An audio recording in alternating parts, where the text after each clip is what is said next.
എല്ലാവർക്കും സുഖമെന്ന് വിശ്വസിക്കുന്നു. ലിസമാസ് food and ടിപ്സിലേക്ക് എല്ലാവർക്കും സ്വാഗതം. ഇന്ന് ഞാനിവിടെ ഉണ്ടാക്കാൻ പോകുന്നത് ഒരു 4 മണി പലഹാരമാണ് സുഹിയൻ.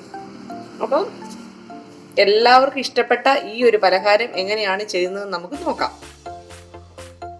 അപ്പോൾ നമ്മൾ സുഹിയൻ ഉണ്ടാക്കാൻ വേണ്ടി ഞാനൊരു 2 കപ്പ് പയറെടുത്ത് വെള്ളത്തിൽ 1 മണിക്കൂർ കുതിർത്തായിരുന്നു. അതൊന്ന് വേവിച്ചെടുക്കണം. ഒരു കുക്കറിലോട്ട് ഇടാം. കുക്കറിലേക്ക് ഇട്ട് കൊടുക്കാം. വെള്ളത്തിലിട്ടൊന്ന് കുതിർക്കുവാണെങ്കിൽ പെട്ടെന്ന് തന്നെ നമുക്ക് വെന്ത് കിട്ടും. ഇല്ലെങ്കിൽ കുറച്ച് നമുക്ക് താമസം വരുമെന്നേ ഉള്ളൂ. അപ്പം നമുക്ക് ഇങ്ങോട്ട് ഇട്ട് കൊടുത്തു. പിന്നെ നികക്കെ വെള്ളം ഒഴിക്കാം. ഒരുപാട് വെള്ളം വേണ്ട, ഒന്ന് കുക്കാവാൻ വേണ്ടി മാത്രം മതി. ഇതാ ഇത്രേ ഉള്ളൂ. അത്യാവശ്യം വെള്ളമുണ്ട്, അത്രയും മതിയാവും. ഇതിലേക്ക് ഒരു അല്പം ഉപ്പ് കൂടെ ഇട്ട് കൊടുക്കുന്നുണ്ട്. ഒരു 1/2 സ്പൂണ് ഉപ്പ് കൂടെ നമുക്ക് ഇട്ട് കൊടുക്കാം. ഒരുപാട് വേണ്ട. ഇതിനെ നന്നായിട്ടൊന്ന് മിക്സ് ചെയ്ത് ഒരു 3 വിസില് വരെ നമുക്ക് ഇതൊന്ന് വെച്ചു കൊടുക്കും. അതിൽ കൂടുതൽ വേണ്ട. നമുക്കൊന്ന് കുക്ക് ചെയ്തെടുക്കാം. നമ്മുടെ പയറെല്ലാം നന്നായിട്ട് വെന്ത് വന്നിട്ടുണ്ട്. വെള്ളമൊന്നുമില്ല. ഇങ്ങനൊന്ന് ഉരുട്ടുമ്പോൾ ഇങ്ങനെ ഉരുണ്ട് വരണം. ഇതാണ് നമ്മുടെ പരുവ് എന്ന് പറയുന്നത്. അപ്പം ഇതങ്ങോട്ട് മാറ്റി വെക്കാം. ഞാനിവിടെ ഒരു ശർക്കര എടുത്തിട്ടുണ്ട്. ഇത് മതിയാവും, ഒരുപാട് മധുരം വേണ്ട. അപ്പം നമുക്ക് ഇതൊന്ന് ചീകിയിടാം. നേരെ പെട്ടെന്ന് നമുക്കൊന്ന് മെൽറ്റായി കിട്ടും. അതിന് വേണ്ടിയാണ്.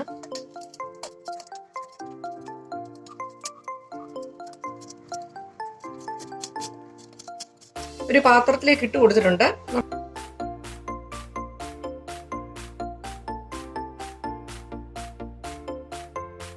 ഇതിനൊരു 3 തവി വെള്ളം ഒഴിച്ചു. ഒത്തിരി ഒന്നും വെള്ളം ഒഴിക്കണ്ട, കുറച്ച് വെള്ളം ഒഴിച്ചാൽ മതി. ഇത് നന്നായിട്ട് നമുക്കിനി ഒന്ന് ഉരുക്കിയെടുക്കണം. നമുക്ക് സ്റ്റൗ ഓൺ ആക്കാം. നന്നായിട്ടൊന്ന് ഉരുക്കിയെടുക്കണം. അപ്പൊ നമ്മുടെ ശർക്കര പാനി നന്നായിട്ട് കുറുകി വന്നിട്ടുണ്ട്. കണ്ടോ? ഒരുപാട് വെള്ളമൊന്നും വേണ്ട. ഇതിനെ ഒന്ന് തണുത്തതിന് ശേഷം നമുക്കിതൊന്ന് അരിച്ചെടുക്കണം. ഇതിന്റെ പൊടിയും കരടും ഒക്കെ കാണും. നമുക്കിനി അരിച്ചു മാറ്റണം. ഇത് തണുക്കാനായിട്ട് വെക്കാം. ആ സമയം കൊണ്ട് നമുക്ക് ഇതിന് വേണ്ടിയിട്ടുള്ള ബാറ്റർ നമുക്ക് തയ്യാറാക്കാം. ഞാൻ ഇതിനു വേണ്ടി ഒരു 2 കപ്പ് മൈദ എടുത്തിട്ടുണ്ട്.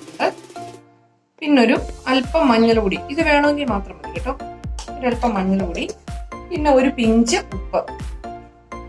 മധുരം ഒന്ന് ബാലൻസ് ചെയ്യാൻ വേണ്ടി ഒരു പിഞ്ച് ഉപ്പ്. പിന്നെ ഒരല്പം സോഡാപ്പൊടി ചേർക്കുന്നുണ്ട്. അതും നിങ്ങൾക്ക് വേണമെങ്കിൽ മാത്രം മതി. ഞാനൊരു അല്പം ചേർക്കുന്നു പൊടിക്ക്. ഇനി ഇത് നമുക്ക് ഒന്ന് ഇളക്കിയിട്ട് വെള്ളം ഒഴിച്ചു കൊടുത്ത് നന്നായിട്ടൊന്ന് കുഴച്ചെടുക്കും. ഇത് മൈദയൊക്കെ നന്നായിട്ട് ഇടഞ്ഞെടുത്തതാണ് കേട്ടോ. നമ്മൾ പാക്കറ്റ് വാങ്ങുന്നതാണെങ്കിലും ഒന്ന് അരിപ്പയിലിട്ടൊന്ന് അരിച്ചെടുത്തെങ്കിൽ എന്തെങ്കിലും കട്ടയൊക്കെ ഉണ്ടെങ്കിൽ ഇനി നമുക്ക് വെള്ളം ഒഴിച്ച് കുഴച്ചെടുക്കും. ഒരുപാടങ്ങ് കട്ടിയും വേണ്ട, ഒരുപാടങ്ങ് ലൂസും വേണ്ട. പയറൊക്കെ ഒന്ന് ഉരുട്ടി കഴിയുമ്പോൾ അത് ഇതിലൊന്ന് പിടിച്ചിരിക്കണം. അപ്പോൾ ഒരുപാടങ്ങ് കട്ടിക്ക് വേണം. കട്ടയില്ലാതെ ഇളക്കിയിടും. ഇതിനകത്ത് കുറച്ച് അരിപ്പൊടിയും കൂടി അല്പം ഇടുവാണെങ്കിൽ ഒന്നുകൂടെ ഒരു മുറുക്കം കിട്ടും. എൻ്റെ ഇപ്പൊ അരിപ്പൊടി ഇരിപ്പില്ലാത്തതുകൊണ്ട് ഇട്ടില്ലെന്നേ ഉള്ളൂ. ഇല്ലെങ്കിലും കുഴപ്പമില്ല, നമുക്ക് ഉണ്ടാക്കാൻ പറ്റും. നല്ല ടേസ്റ്റ് ആയിട്ട് തന്നെ കിട്ടും. നമ്മുടെ ബാറ്റർ വേണ്ട ഇതുപോലായിട്ടുണ്ട്. കുറച്ച് കട്ടിക്കുണ്ട്, എന്നാല് അത്ര അങ്ങ് കട്ടി വരും. ഇതാണ് ഒരു പാവം. നമുക്ക് ഇതൊന്ന് മാറ്റി വെക്കാം. ഒരു പാത്രത്തിലേക്ക് നമുക്ക് ഈ പയറൊന്ന് ഇട്ട് കൊടുക്കാം. നമുക്ക് ഇളക്കാനുള്ള ഒരു സൗകര്യത്തിനാണ്. അപ്പം പയറിട്ടിട്ടുണ്ട്. പിന്നെ ഞാനൊരു ചെറിയൊരു ബൗളിന് തേങ്ങ എടുത്തിട്ടുണ്ട്. ഇത് ഓപ്ഷണലാണ് കേട്ടോ, വേണമെന്നൊന്നുമില്ല. ഞാനിപ്പോ ഒരു തേങ്ങ ചേർക്കുവാണെങ്കിൽ കുറച്ചുകൂടെ നല്ലതാണ്. ഒരു ഇച്ചിരി 1/2 കപ്പ്, അരയല്ല, ചെറിയൊരു കപ്പിന് 1 കപ്പ് എടുത്തിട്ടുണ്ട്. വലിയ കപ്പിനൊന്നുമല്ല, ചെറിയ കപ്പിന് മിക്സ് ചെയ്തു. ഇനി ഇതിലേക്ക് നമുക്കൊരല്പം ഏലക്കാ പൊടി ചേർത്ത് കൊടുക്കണം. ചേർത്ത് നന്നായിട്ടൊന്ന് മിക്സ് ചെയ്യും.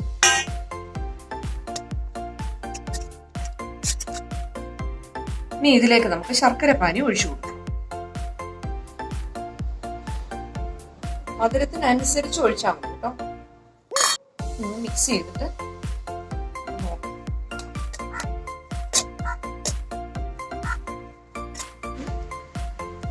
നന്നായിട്ടൊന്ന് കുഴച്ചിട്ടുണ്ട്. ഇനി നമുക്കിത് ചെറിയ ഉരുളകളാക്കി എടുക്കണം. ഒന്ന് ഉരുട്ടിയെടുക്കാം. കയ്യിലൊക്കെ ആകും കേട്ടോ. അപ്പം ഇതാ ഇതുപോലെ നമ്മൾ ഉരുളകളാക്കി എടുക്കണം. അപ്പൊ നമ്മള് എല്ലാം നന്നായിട്ട് ഉരുട്ടി വെച്ചിട്ടുണ്ട്, ഉണ്ടല്ലേ. ഇനി നമ്മള് ഇത് ഓരോന്നെടുത്തിട്ട് ഈ മാവിലേക്ക് മുക്കിയിട്ട് എണ്ണയ്ക്കകത്ത് ഒഴിക്കുകയാണ്. അപ്പൊ ഞാൻ എണ്ണ ചൂടാക്കാനായിട്ട് പാൻ വെച്ചിട്ടുണ്ട്, എണ്ണ ഒഴിച്ചു കൊടുത്തിട്ടുണ്ട്. അപ്പൊ നന്നായിട്ട് ചൂടായി വരട്ടെ.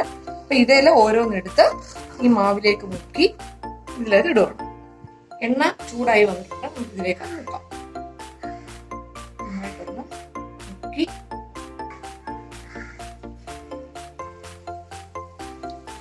ഇത്തിരി ഹൈ ഫ്ലെയിമിൽ വെക്കണ്ട, ഒരു മീഡിയം ഫ്ലെയിമിൽ വെച്ചാൽ മതി.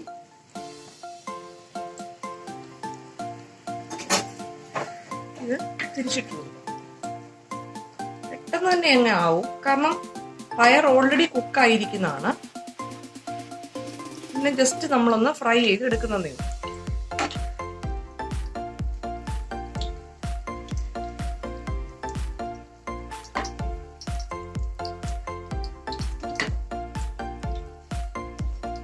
തിരിച്ചും മറിച്ചും ഒന്ന് ഇട്ട് കൊടുക്കുക.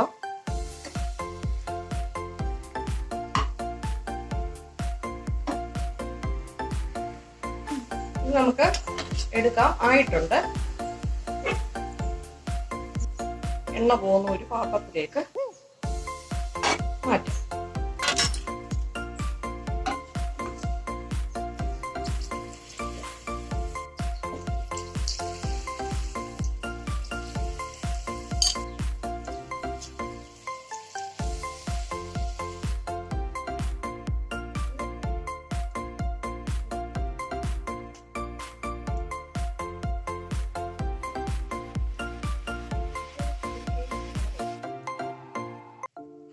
നമ്മുടെ ഇതും ആയിട്ടുണ്ട്. എനിക്കിത് ഒരു മാറ്റം.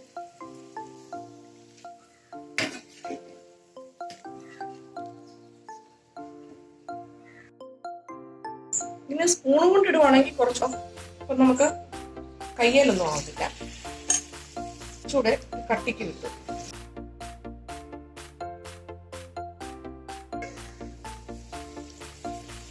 ഇനി നമുക്ക് ഇതെല്ലാം ഇങ്ങനെ തന്നെ നമുക്ക് ഉണ്ടാക്കി പെട്ടെന്ന് എടുക്കാം.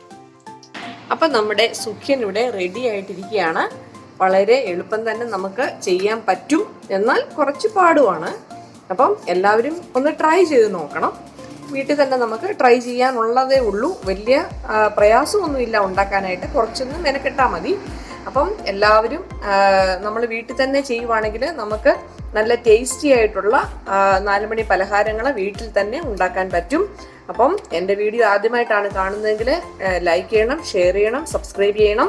പിന്നെ എൻ്റെ ഇൻസ്റ്റാഗ്രാമിൻ്റെയും ഫേസ്ബുക്കിൻ്റെയും ലിങ്ക് ഞാൻ ഡിസ്ക്രിപ്ഷൻ ബോക്സിൽ കൊടുത്തിട്ടുണ്ട്. അപ്പം എൻ്റെ വീഡിയോസ് ഞാൻ അപ്ലോഡ് ചെയ്യുന്നത് മൺഡേ, വെനസ്ഡേ ആൻഡ് സാറ്റർഡേ ആയിരിക്കും 4 മണിക്ക്. എല്ലാ ആഴ്ചയിലും ഉണ്ട്. 100ാമത്തെ വീഡിയോയാണ് കഴിഞ്ഞ ദിവസം കഴിഞ്ഞത്. ഇത് എൻ്റെ 102ാമത്തെ വീഡിയോ ആണ്. 100ാമത്തെ വീഡിയോ ഞാനൊരു മാർബിൾ കേക്ക് ആണ് ഇട്ടിരുന്നത്. കൂടെ ഞാൻ ഷോർട്ട് വീഡിയോസ് ഒക്കെ ഇടുന്നുണ്ട്, 1 മിനിറ്റ് വീഡിയോ. അതും നിങ്ങൾ കയറി കാണണം, എല്ലാവർക്കും പ്രയോജനം ഉണ്ടാകും. അപ്പം പുതിയൊരു വീഡിയോ ആയിട്ട് വരുന്നത് വരെ ബൈ.